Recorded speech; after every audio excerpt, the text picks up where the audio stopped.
Step into the captivating world of sustainable living as Mike takes you on an inspiring journey with Michael Mobbs, a renowned sustainability expert, and the visionary behind the Sustainable House. Join Mike as he sits down with Michael to delve into the innovative concepts, strategies, and technologies that have made the Sustainable House a beacon of eco-friendly living. Michael Mobbs will share his profound insights, lessons learned, and practical tips for transforming any ordinary house into a sustainable haven. Whether you're an eco-enthusiast, a homeowner seeking sustainable inspiration, or simply curious about sustainable living, this is for you. Be inspired by the Sustainable House and learn how to apply sustainable principles to your own home, no matter the size or location, and discover how you too can create a more environmentally conscious and self-sufficient lifestyle. If you want to join the conversation and become part of the tribe community, visit theoffgridtribe.com. Sit back, relax, and grab your favorite beverage as we delve into an enthralling conversation with Michael Mobbs. Get ready to be captivated as we explore the fascinating insights and ideas shared by this visionary in the realm of sustainable living.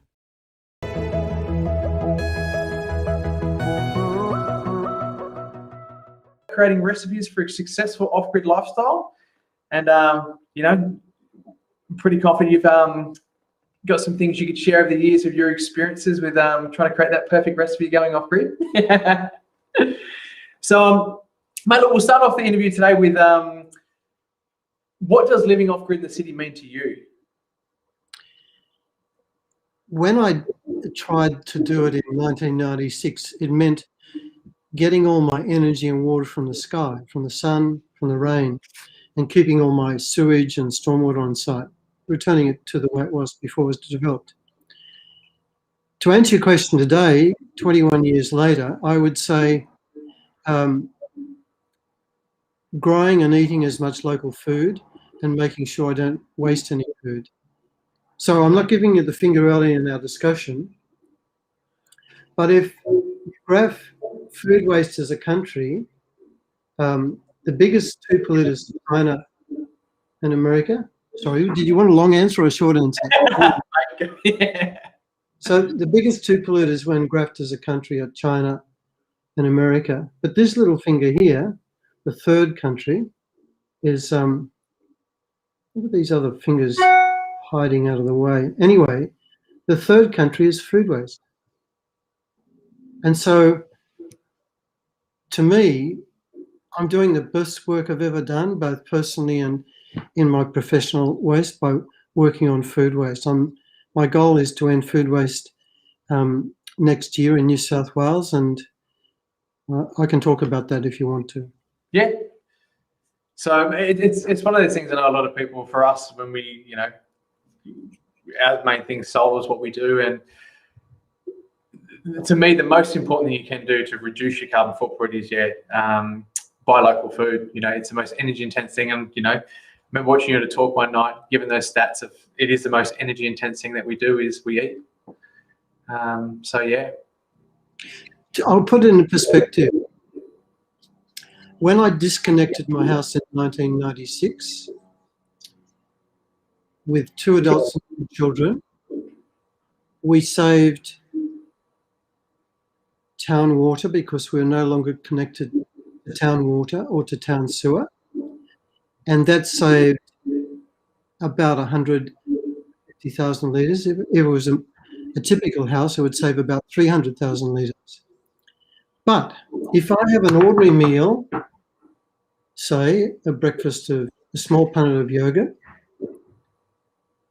a tomato, an egg, slice of toast and some bacon, 1,300 litres in that meal. Yeah. So one person eating, call it 1,000, 3,000 litres of water just to eat. So it's important. As I talk to you now, I'm not, it's all coming from the sun, the energy here, the lights, but I have to eat. And the first thing you do when you go into a sustainable off-grid house, you say, gosh, that made me hungry, I'll have some food. And you get in the car and drive and get it. But if you can walk out the street, so what happened, I'm talking a lot, sorry. Anyway, that's my answer. Yeah, cool. So yeah, it's for me, it's one of the biggest things when I know when I lived in Sydney, my biggest struggle was it was really hard to find local producers living out west in Sydney. I know where you live in the city, there's a lot more of that. You can buy local and a lot more suppliers. I found a real challenge out in Seven Hills. And now living in Lismore, mate, there's a market every day of the week. We're just spoiled up here. It's crazy. You can literally get fresh food every day, travel to a market. There's a market. I think there's only one day a week there's not a market. You can go to the market every single day and buy fresh local food. So, yeah. Well, you, your family, and people who live like you do in Lismore can sleep soundly with good justification, because by buying and eating local food and composting it, you're doing more than if you had a suburb of sustainable houses or off-grid houses. That's how powerful food is. Yep. Yeah, it is interesting.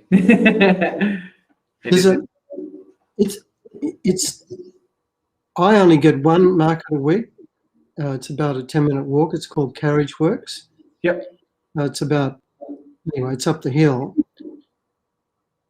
I've noticed a change now. I've been doing this for a while.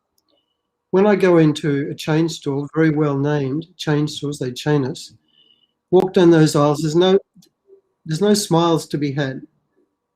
There's this diminution. I feel reduced. I feel less happy, and no one makes eye contact. We're a kind of prisoner in that space. Yeah. But when I go to Carriage Works, there are kids playing, dogs, people sharing information. I can say to the guy who had 5 meters of water over his farm out at the Hawkesbury in those floods, I say, how's it going? He said, good. We could see it coming and we cropped the thing, and that's why I'm here today. You learn about food, but more than that, it makes me a good cook. People come and eat my food and they say, you're a good cook. I'll give you a practical explanation of why I'm misleading my guests. I bought some greens, some lettuce, radishes, some whatever, and I went away for 2 weeks. I came back, they were still in the fridge. I wrapped them. They were still beautiful and fresh. Yeah. I challenge anybody watching this to go to and buy commercially grown greens, lettuce, kale, and whatever, put it in the fridge for 2 weeks, and then put it on the dinner table for your guests without a beating, nervous heart. Yeah. You know, it definitely makes a difference. I picked a bunch of bananas off the tree yesterday, and it's amazing how much longer they last when you get them straight off the tree than you get them from the shop. So, yeah. If this is, again, I'm not giving you the finger. Right? I'm trying to get this. There we are. I'm trying to get this finger on the right side. Anyway, if these two fingers are Melbourne and Sydney, and this bit here in the middle is, say, Wagga and Albury, Midway, there are freezers there as big as football fields. And you go in and they're in stages. This one will be 5 degrees, that'll be 0, that'll be -1. And a friend of mine was having an orange he bought.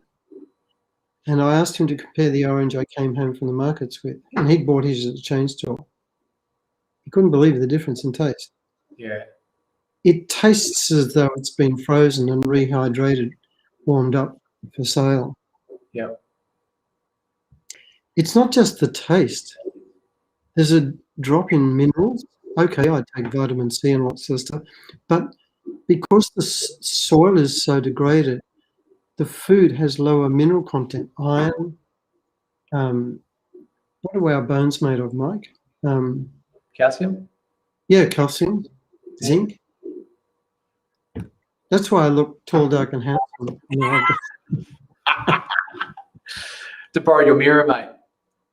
Yeah, I don't know who that old bloke is in the screen, but he needs help. Yeah. So for people at home living in the city, where can they start? You know, you've written 2 books now. Say again? You've written 2 books now. Yeah. Well, I wrote the book about sustainable design and housing. To me, there are these TV shows and these magazines, but I want to give back to people who don't have a lot of money.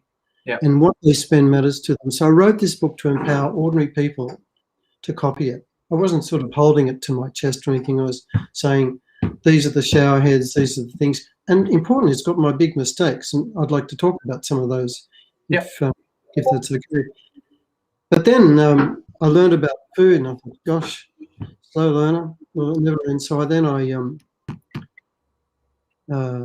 started researching food. I actually did the fit out for Google, and I got the job to do their new offices because we weren't the cheapest tender. Google was born in 1998, 2 years after I did the sustainable house here.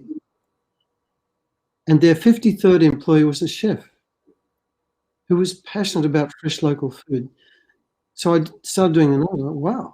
So I said, during the job, we'd buy food from local farmers, give it to the brickies and the sparkies and so on, and pass during the job, and then pass on the relationship to Google's incoming caterers. And we got the job. Yep. And it was interesting just being a fly on the wall when the workers would get the food. They said, this is really nice food. And usually you go into a building site, there's an unmentionable black acid that rots your gut, an unmentionable burger or something.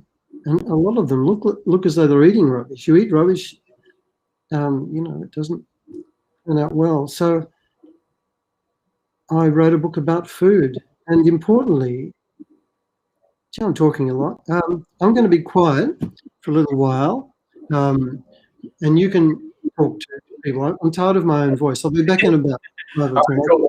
I know you've got to duck off into that call for a second. Mate, I'll bring up, I'll get everyone started for your Cool Seats project and have a look at the website.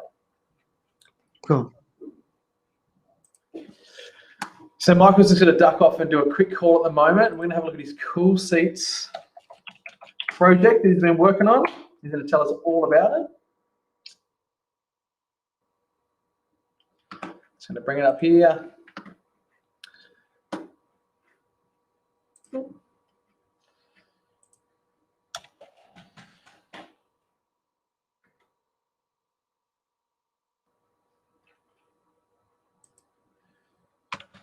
For some reason my browser is not bringing it up and sharing it.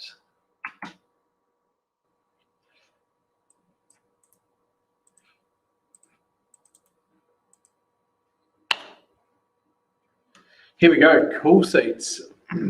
Michael Mobbs, I'm just see if I'm going to work out and share my screen. Oh.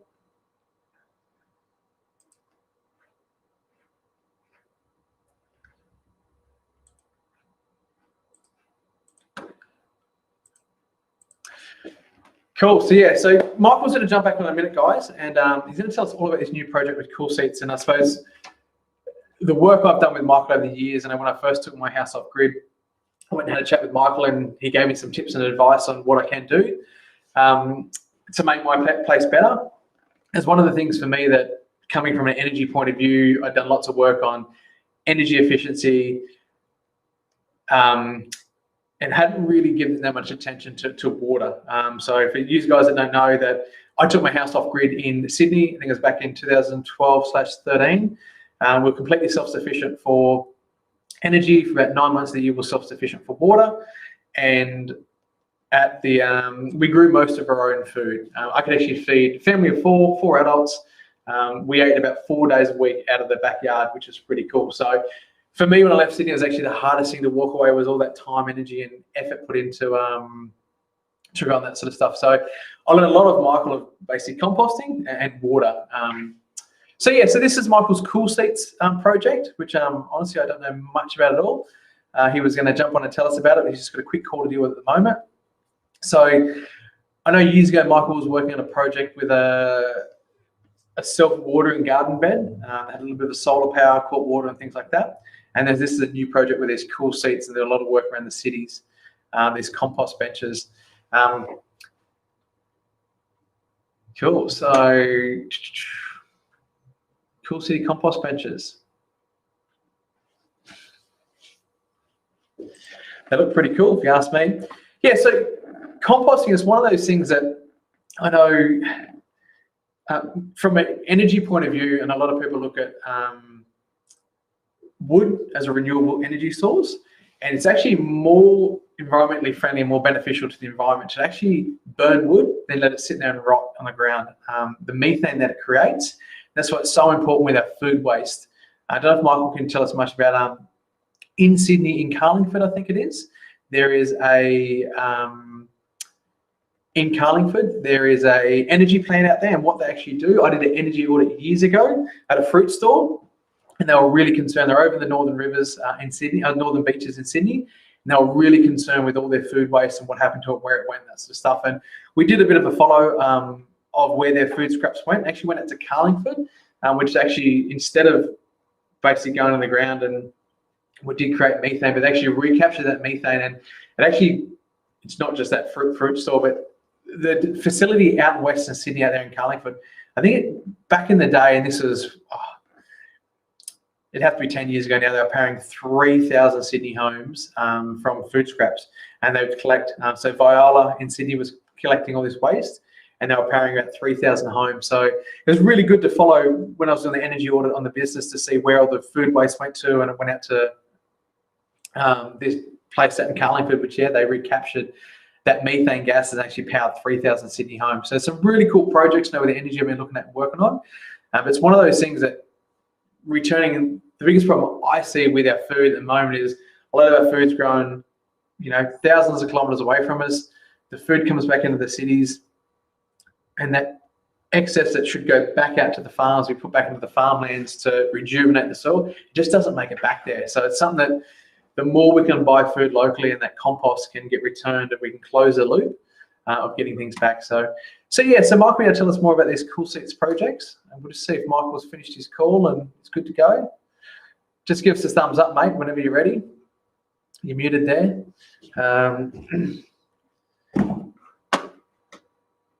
Just going to jump over to Michael's books. So we've actually put the links in the description down below for Michael's books. The Sustainable House. Oh. Michael Mobb's Sustainable House, here we go. So both these books are really good read, both from an energy efficiency point of view and looking to grow your food. It shows basically, you know, Michael's product and service. Okay, cool. Michael's back and ready to go. Let's jump over here. Hey, mate. I'll stop sharing my screen. We got you back. There we go. Right. All sorted? Thank you, everybody. I just had a bit of a drama on site that I had to entertain myself with. So now I can entertain myself with you guys. How are you all doing? Has Mike sent you to sleep yet? Yes, I was just telling about my story. I was telling about cool seats. So tell us about the Cool Seat project. So the New South Wales EPA have given me a grant to trial ending food waste in 5 cafes in Chippendale and 5 cafes in Bathurst, so we can get a city-country comparison. And it's interesting. It's a really attractive thing. It says "sit on me." It's a seat, and it's made out of Australian recycled timber, Australian steel and fabrication in Bathurst, Australian plastic fabricated in Western Sydney, and made by Labor. So the aim is to keep local money. If you look at a garbage truck, it's actually a truck taking a load of gold past the council to the subcontractor who does most of the work, and so it's taking local money out of local economies and concentrating it in hands somewhere else. And what we're trying to do is cut not just food waste, but stop money going out of the cafes, make their businesses more viable, and show that we can actually do this without council. I mean, if you fast forward and ask yourself, what would a city or a town look like if we're going to stop carbon pollution in, we've only got 9 years left to do it. There'd be no, there's no, what's that? Did you say 9 or 90? 9. 9. Yeah, the UN has said, sorry guys, if we don't end carbon pollution by 2030, we can't do anything. Yeah.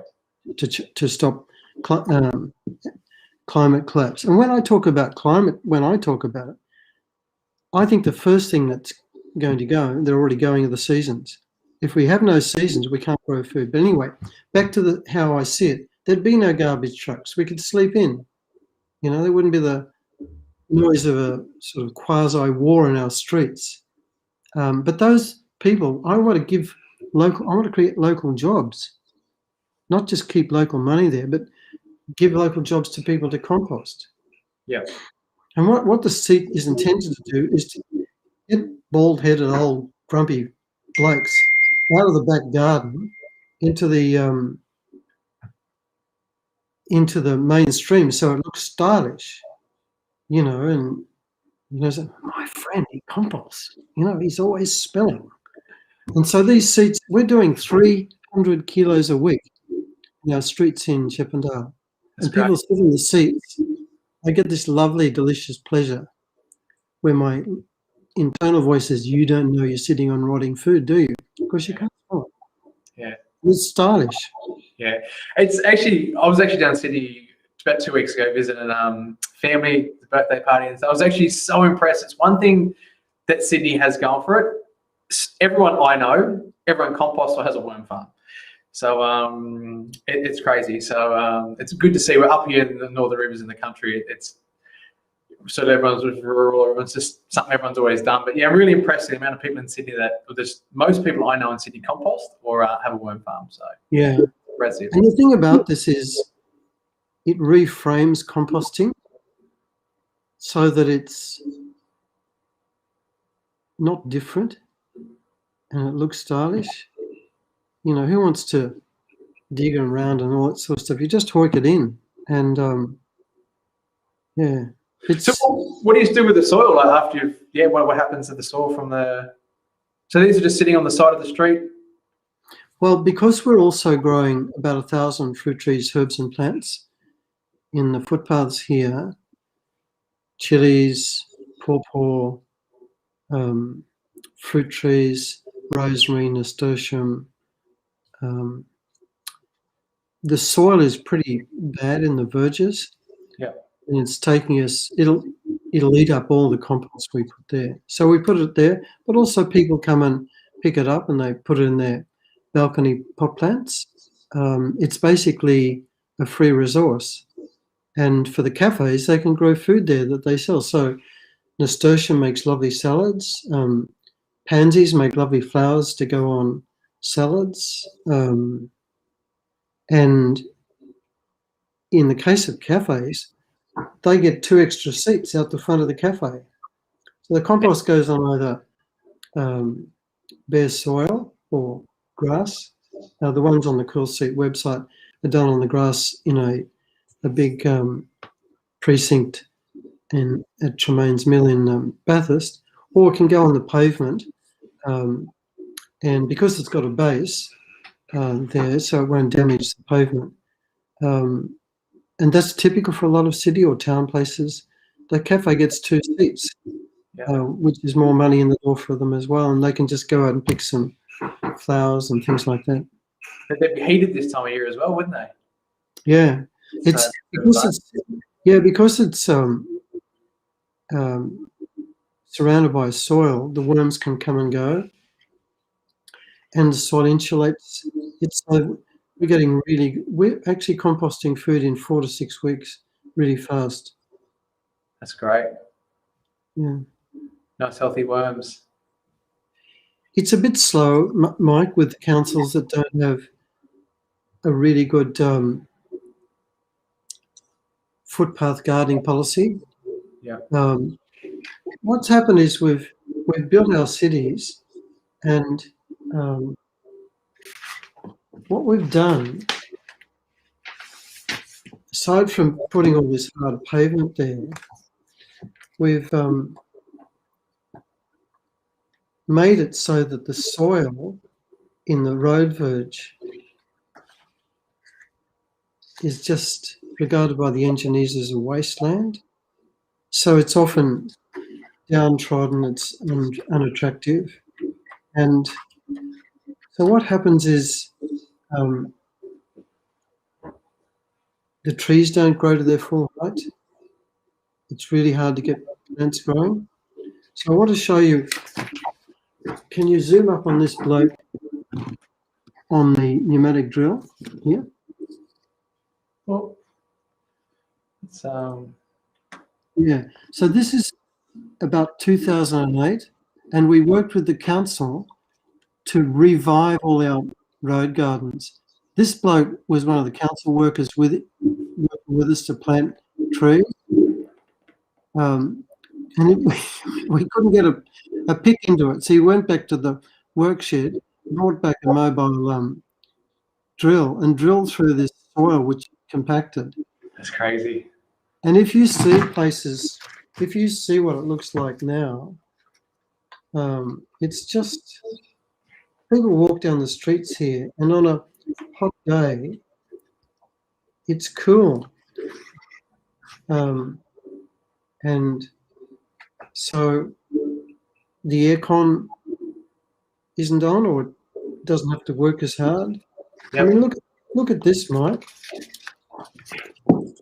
This shows one of the verge gardens.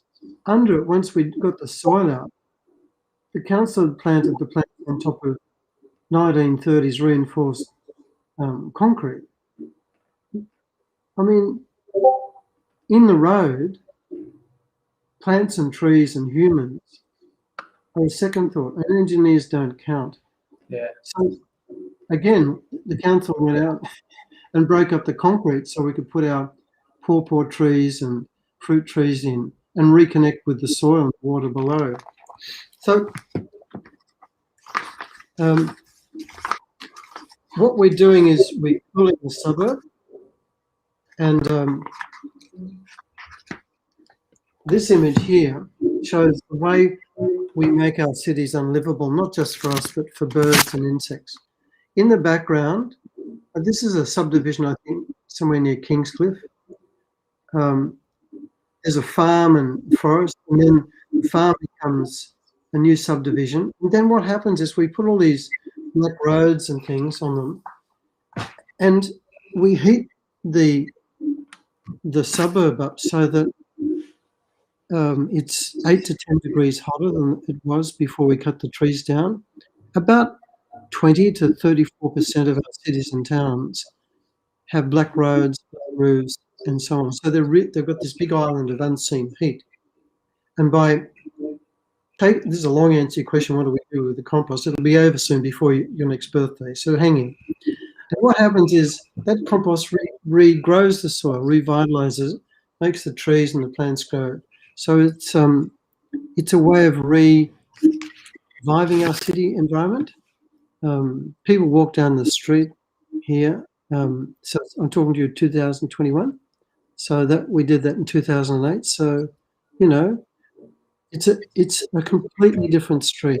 I'll try and find some images for you. But what that does, cools the street, reduces aircon, reduces the bills for aircon, grows food, cleans the air, and increases property value. There's really good data that shows that the richer suburbs are the suburbs with more trees and plants. So coming back, if you can, I was talking about some councils are good at this, some councils are not. Here we have a policy that you can garden in the street without a permit. You just have to do some obvious things. You have to do dial before you dig, so you don't get a gas main and blow yourself up. Not near a corner, so you don't obscure vision. And that's been going since we had the policy made in 2012, Sydney City Council. Yep. By contrast, in Bathurst, The engineers, bad. We don't want plants, and yet Bathurst cooks. You know, you could fire a gun down the street and hit somebody blocks away because there's no trees. Yeah. And it's really hot. Yeah. It's actually our business where we are. We're next to an aircon guy, and he's noticed so many air conditioners failing in these new divisions because literally there's no space between the literally. There's a meter up the side of the house. The aircon's got to go into that. It just blows hot air onto itself. And he said he's seen a huge uptake in aircons failing because they're just killing themselves because they're just creating this own heat box. And then the neighbour puts it next to next to each other. And well, this is great. This is house number 1 with an aircon. Yeah. And just across the other side from us, house number 2, they both got their aircon on. This one's blowing hot air at that one. The other's blowing hot air at that. Yeah. If you wanted to design a failed way to develop a suburb, that would be the suburb that your neighbour's aircon business is describing. These guys, they go to university, they get planning degrees. For what? Yeah. Yeah. Well, for me, talking to architectural students over the years, the first thing I always talk to the guys about is external shading devices, and it's something that it's like they spend 5 years at school, and then you mention external shading devices. There's something that's in 5 years that's not really covered, and that's one of the most powerful things you do is keep sun off concrete, brick walls, and make it cooler. And it's just not. When I was going out, I go to Bathurst a lot for this project, and the new subdivisions in Bathurst, right in the bush, in the country, they're like your neighbour says, they're maybe 1.5 meters apart with a fence 700 off them. They've got a black roof, and the older versions of those suburbs, all the ones with a big frontage facing west, they've got blinds, they've got sheds and everything to keep the western sun off them. Yeah. And there's no cost forced on them by poor planning, poor design. But anyway, we could spend our whole life whinging about that. We're here to talk about solutions. Zip it, not zip. Cool. Well, mate, tell us some of your experiences over the years, some good or bad, that could help people out, to not make the same mistakes. Or Well, my greatest disappointment, of course, is myself. Yep. And I want to talk about my biggest mistake with a house, because it just shows you don't need to go to university, you just need to look and feel. So I'd done the house, made it sustainable, renovated the kitchen and bathroom. It was a 3-month kitchen and bathroom renovation. And during that 3 months, we disconnected from town water, disconnected from town sewer, put in our own sewage system, and put in solar panels.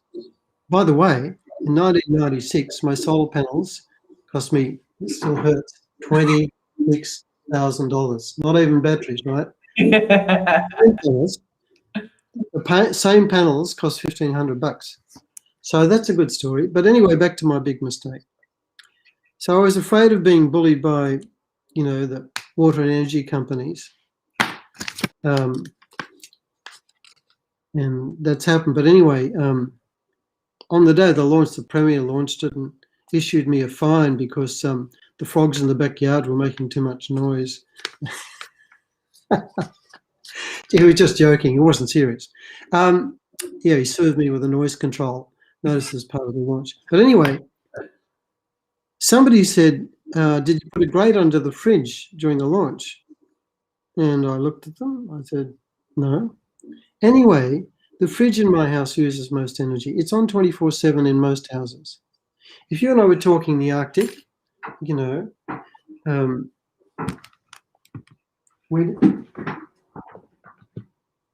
we'd be dressed up like this, and I'd be, so we wouldn't need a fridge. We just need some place to keep the food from freezing. If we're in the Arctic, in the tropics, I'd be deliciously naked, and the fridge would be working overtime because of the heat around it. So a fridge works harder or less hard depending on the outside air temperature. If I'd put a grate under that fridge, if only, I could have harvested the cold air below the floor, brought it up to provide an invisible cold envelope, a kind of coat of coolness around the fridge, reduced it by 2 or 3 degrees 24/7. And then as it was warmed up by the fridge's engine, I could have taken it up and provided some more warm air to dry the towels above in the bathroom. So every time I looked at that fridge, there was a gas cable too. Eventually I bought an energy efficient fridge. But what that taught me is this is not rocket science. It's just training my eye to look and to see. And so somebody, a famous, I can't mention the name because I've signed a confidential. Anyway, they're making a Netflix documentary. They're a famous US actor. And anyway, he asked me if I would work with him to make his new house sustainable. I said, because it's too far away. Anyway, I said, go and sit in the land before you do anything. Take a friend if you like, take a picnic, get there at dawn. Listen to the birds. Where do the birds fly from? What are their calls? Are there birds? Stay there. If you have a liquid lunch, you can sober up hopefully by evening and see how it changes where the sun goes. See the land and imagine yourself in the bedroom. Imagine yourself on the veranda. How do you see that house being situated? You just have to spend a day on the site, if it's a new site like this is. Absorb what happens. And then you can see what the people who buy these houses that are new in these new subdivisions, you know, you have to bid for these houses in 30 minutes. How can you make a lifelong decision in 30 minutes? So it makes me sad, Mike. Yeah. Hey, there's a question there. Yeah, so Natalie's asked, how do you find the balance in a suburban area between trees for shade, habitat, etc., and overshading for solar panels? Oh, Natalie, that's a great question. You can stay. So, sometimes if it's an existing house, you've got limited solutions because you can't be as flexible if you're getting a new block of land or something like that. But trees are different.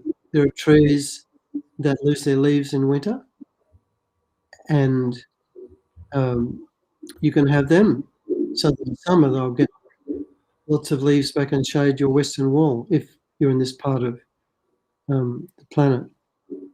And the same with the north, where you want to get the sun. Listen how important this is. So Bathurst was -1 when I was there last week, and the bloke I was staying with, he had a big glass wall facing north, the sun, and he had some clotheslines in this space about 1.5 meters deep, and then tiles there. It was warm as, and the clothes were drying. So if you can get the sun and harvest it, get it harvested inside the house, that'll be good. And to make sure you don't obscure that northern sun, you might like to have, say, grapevine or trellis. They lose their leaves in summer, in winter. So have a talk to somebody in a nursery about your situation and see if you can get some guidance from them on what would work where you are. I don't know where you are, but it gets really hot up where Mike is in the north there. But you can get plants that will work with you in the seasons, and you can also get plants and trees that will give you food as well. Does that answer your question, Natalie? Are you still there? Have I sent you to sleep? Yeah, no, she's put some smiley faces up, mate. So it's pop up. Good on you, Natalie. It is. It's the biggest thing that I see that, you know, from designing solar systems for people is people not willing to work with nature. They're the people that have the most issues with energy. And, you know, going and sitting on that land, we had a guest on here last week, and That was his advice. Is he would have, if he'd done things different, he would have spent more time on the land before he built. He did actually build down the bottom halfway through the hill, which was great. And that's a big mistake I see a lot of people is they plump the house on the top of the hill to get this big amazing view, and it's the coldest spot on the block because the wind comes straight over the top of it. So they're constantly fighting that battle. So Natalie says she's in Victoria, so they've just been smashed by devastating winds. Hey, Natalie and everybody else, I'm going to show you. Can you zoom in, please, Mike? Yep. Great relief to everybody to see an image rather than my face. This is an image of Chippendale, where I live, near Central Railway in Sydney, taken between the midnight hours of 12 a.m. and 5 a.m. So these roads are over 40 degrees during those midnight hours. The sun at the top shows where north is in Sydney, and your response to Natalie's question will depend on where the road that your house is, the direction of the road. So this is west on mine over here, and so it's really cooking there, and you can see it's going all the way down that road, and this road here is not overshadowed. So the answer to Natalie's question will depend on the orientation of the house and where you are. Did I get that across, Mike? Did that work for you? Yeah, I think that's every single site's different. There's so many different microclimates and different situations. I know for us in Seven Hills, when we did our house, we had running bamboo down the western side of the wall to stop that western sun. It also made it really easy for me to maintain running bamboo. It was all in a concrete patch between the footpath and the neighbours. And it made it really easy to maintain. And also at the front of the house, we had deciduous trees, which in winter, the leaves are gone. So we could really actually soak that sun into the concrete at the front of the house. And in summer, we had leaves everywhere to try and really stop that concrete heating up. Well, after I sold my house, it was interesting to see it worked really well for us. Like we lived on an off-grid, little 3 kilowatt solar system. And I've still got monitoring the house. So I can see everything that's going on.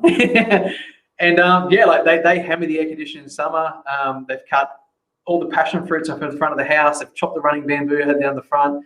So it's all gone. So this concrete just gets heated up in summer and the aircon goes on. So it's interesting to watch someone else just walk in and take over and how different the house operates. Because like I said, I've still got monitoring to the house. I can see their energy bills. That's good before and after data, Mike. That's valuable. I'd get Ilka or somebody who's I know she's in the background there somewhere. Yeah, we can work and put it up as a sort of thing to go with this. That's vital stuff. You don't have to. You'd keep it anonymous, but just put in a graph. It's really interesting. We can show that stuff. Yeah. Yeah, it's I know amazing Ilka does so much work. I'm just giving you work, Ilka. I know you're there somewhere.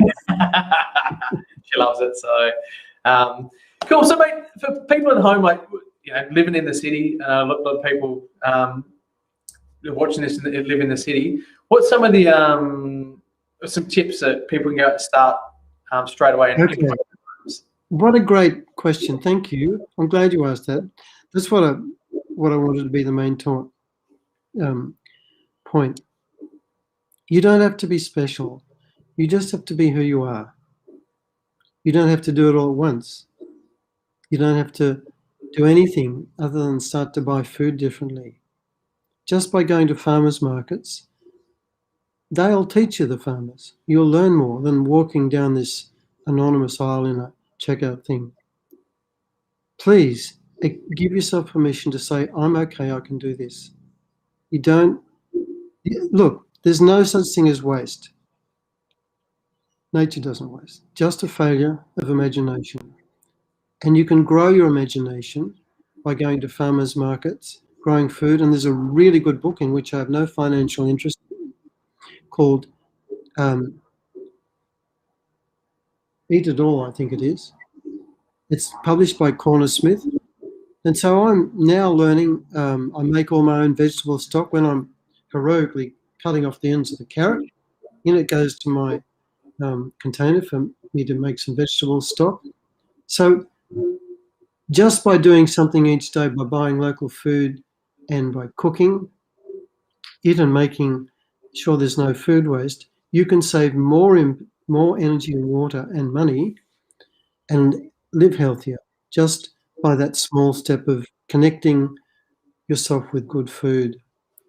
But if you wanted to get solar or batteries and so on, again, um, I used to be a lawyer. And now I'm going to give you some advice from somebody who's been burnt. Don't be romantic. You're not buying the panels. You're not buying the batteries. You are buying the promised amount of power. Don't stand there afterwards looking romantically at the roof saying, look at my solar panels, how good am I? How wonderful. They're just panels. There are people who've done that and discovered sometime later the panels weren't connected properly and they're getting no power. So get a graph that shows you what the panels will produce each month for the 12 months of the year. So you can say, yep, I accept your price and I accept it on the basis of your graph of what it will give me. And get somebody who's been around like Mike for 5, 10, 15 years who knows the importance of that graph, because you're buying the promised amount of power. I just wanted to say that because I know Mike does some really good work with solar, and a lot of the people here would be interested in solar panels. So I've just popped up something that's really important to, I've just shared on the screen. I don't know if you can set it up, but yeah, these programs that we use, I was actually just telling Ilka this morning that, yeah, so these tell you an estimated how much energy the system's going to produce. You know, each month of the year, you know, we use these programs so we can change angles of the panels and things like that. Estimated usage and things like that. So yeah, they're really good data. And I was actually just telling Ilka this morning that for me, I followed the program. I did a test in my house, and I thought, you know, we'll use the program, we'll put it in, and whatever the program says, that's how we'll install the solar panels on my house. And basically, you know, the system over a 12-month period, 100% will perform better and produce more energy. But I actually end up, because I've got my panels flat to the roof, and I really want to do this test. And we knew we'll put another system up in a couple of years. I think it's been about 3 years since my system has been up, and we're about to put a new one up because we had an extension on the roof. And it's, yeah, I use so much more energy in winter because my panels are flat. From a financial point of view, it works out better, but from a self-consumption point of view, it's better off to have the panels on the right angle, have them more facing north or that northeast, northwest if possible, if your roof allows it to get that maximum self-consumption for the year. So yeah, it's one of those things that a lot of people, they think they put panels on the roof, everyone's going to drive down the street and think that they're doing the right thing. I know for me, every time I end a talk about energy, I always ask people this: if the world was a big fuel tank, it was, you know, one source of fuel, what were the 3 best things you could do to reduce your footprint, reduce the amount of fuel that you use? And I always end with food being the #1 thing: grow your own food, harvest your own water, and catch public transport when you can. Because doing those 3 things are better than putting solar panels up any day of the week. So if you were to do those 3 things, yeah. Right, I'm going to stop boring you guys in 12 minutes. So I've got some key points that come out of that from Mike. Firstly, solar panels. I think I've got 3 points. Let's hope I can keep count. If this is a solar panel and this is your roof, do you see the shadow on my finger? The panels will cool your roof by 2 to 4 degrees because they're like an umbrella over the roof. Isn't that cool? Yep, the safari roof. Yeah, wanted to get that off my chest. The second thing is, Mike mentioned rain tanks. Now, they're not as sexy as solar panels, and they're big, but water is a huge issue for our dry country. My house is in the middle of Sydney, right near Central Railway. Planes fly overhead, very busy roads. The kids were young. I didn't want to kill the kids. So for 18 months, every 2 weeks, we sampled the rainwater in partnership with New South Wales Health. In the laboratory, the rainwater from this house, Sydney Sustainable House, was compared with tap water, and mine was cleaner. Who did that? They didn't have to Mine go. was cleaner every time for 18 months. Almost 3 million Australians drink rainwater every day. No one has died drinking rainwater. You know where it's come from, and there are really, really simple things you can do to get clean water, and it's delicious to the taste. That's the second thing that came out of what Mike said, and the third thing was such a long time ago I can't remember. But anyway, Transport. transport, yeah. This morning, I want to get something that's big and cumbersome out to a place called Nundle, where I'm doing a gig on Sunday. And it's bigger than the train people allow. So I'd already booked online. And as I was walking up to Central, about a 10-minute walk, I thought, my little legs were like little puppy dogs wagging their tails. They were so glad to be taken out for a walk. And I thought, it's good to be alive. So I walked up there and I just felt great. I felt in tune with my body, more alert. And also, when I got there, I met the nicest person on earth. She said, I can put you in an aisle seat if you like, because when you go online, the computer just puts you wherever. So the lesson I learned this morning is, first one was, always deal with a human because they're more likely to be looking after you as a fellow human. Secondly, all odd numbers on New South Wales trains have a window seat. If you don't have an odd number on your ticket, you've got an aisle. And it's nice to be able to sleep on that trip. But what comes out of that transport issue is use your feet and you connect with your body, your environment, and in most places you'll meet another human being, and sometimes you'll get things from that other human being that reaffirm that, we're not too bad. A lot of us are a bit of a pain, but most of us have goodness, and walking is a great way to meet other people and look after your body. Yeah. Whoever put that up, I'm going to read it because it's a cracker. Use your feet, bracket, or your stick stroke wheels. If your feet aren't working, close bracket, smiley face. I wonder who put that up there, Mike. Did you see that? That's your go. I know. I'm just teasing her. Backroom girl. Yeah, so cool. Well, mate, yeah, is there anything else that you want to finish up on and let people know? I just want to thank you for doing this. I think it's a really good idea.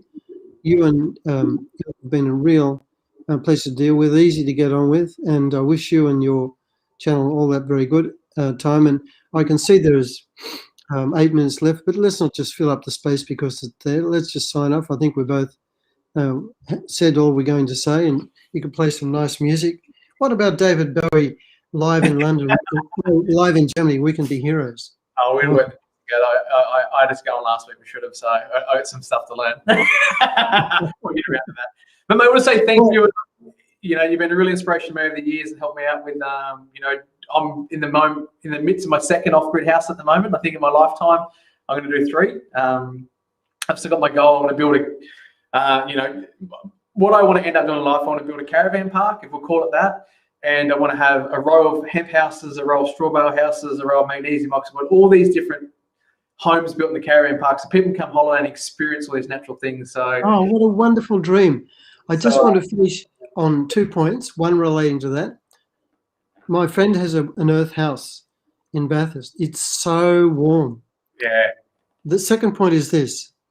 Oh, fantastic! The final point is this. Your inner voice or your friends or officialdom will say, you can't do that. tell that little voice it's afraid. Even if you make a mistake, at least you're having a go. And that little voice is a voice that I heard when people said, you can't do that, you can't drink rainwater, you can't go off grid. Listen to the little voice. And when it says you can't do that, you say, you watch. Yeah. Thank you. And I play the song. Play the song. No, the next time we get on, mate, we'll work out how to play the song. We'll finish with that. So, but yeah, so thank you to anyone that's, no, we've actually had a lot of requests for this. People want to see the replay. So there will be a YouTube link if you want to share around to friends and family, things like that. And all the descriptions of Michael's books and website will be in the description below. So you can check that out and get more information from Michael. So cool. All right, mate, well, thank you. We'll end it there and have a great day. See you later. Thank you for joining. We appreciate your time and attention. We hope you found this content inspiring and informative. Make sure to subscribe to stay updated with the latest captivating contents. We invite you to join the conversation, share your thoughts, and actively engage with our community. Visit theoffgridtribe.com. Together, let's embrace the power of sustainable living and work towards creating a greener, more harmonious future for our planet. Don't forget to like, comment, and share this content with others who are passionate about sustainable living. Thank you for your support, and we look forward to embarking on this incredible journey with you.